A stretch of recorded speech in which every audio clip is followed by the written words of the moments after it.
Head of the University of the West Indies Open Campus, Dr. Nicole Philip Dow, says the matter of reparations has reared its head in recent times, locally and internationally.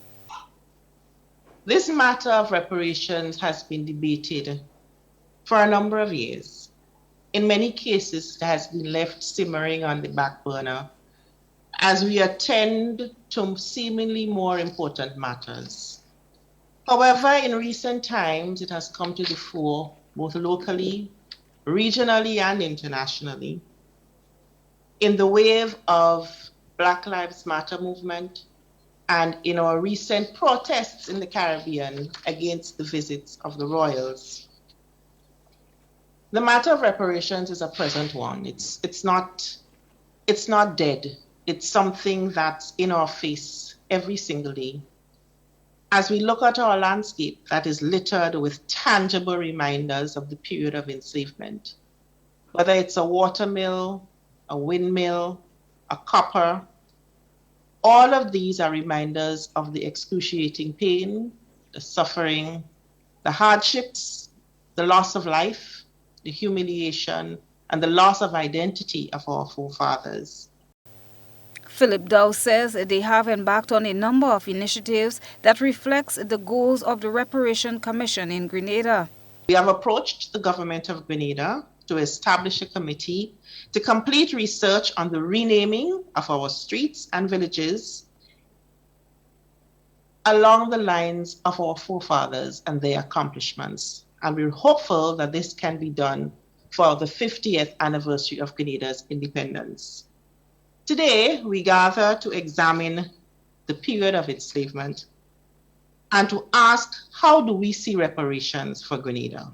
Laura Trevelyan, BBC correspondent and news anchor, who created a documentary after discovering her foreparents were absentee slave owners, expressed how she felt about the atrocities experienced. She noted that despite the abolition of slavery 200 years plus ago, the past still informs the present. To come face to face with the way that this very efficient but very brutal system worked was really shocking to me. And what was most shocking of all, actually, were the tiny shackles that Nicole showed us that were made for children, because it was that brought home that children were kidnapped from West Africa too and brought up in enslavement. And so much thought went into their captivity to the extent of making these tiny, tiny shackles. Some blacksmith made those. And it's always the details which get you, I find, with any form of, extreme punishment. And it was that which I found really gobsmacking. So I would just... On her visit to Grenada, she spoke with one Grenadian whose family she believes may be linked to her family's ownership of slaves in Grenada. Lumber Campbell, historical novelist, was one of the people at last evening's discussion, and his concern is that not enough is done to preserve Grenada's artifacts, which tells our history. It is awful.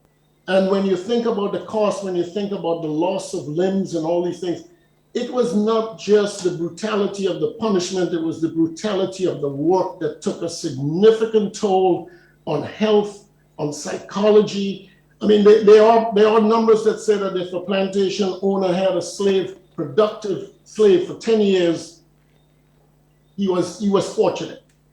So the lifespan, the health, the brutality of the system speaks for itself. And I really, really want to see the islands, particularly Grenada too, protect some of those artifacts, because that's our history. We need to know more about it, and our visitors need to know more about it, because I believe that's how we'll get a groundswell of effort to address this reparation question. It's not a handout. It is justice. It's the morality of it. The first reparations lecture was first held last May. Christlina John, GBN News.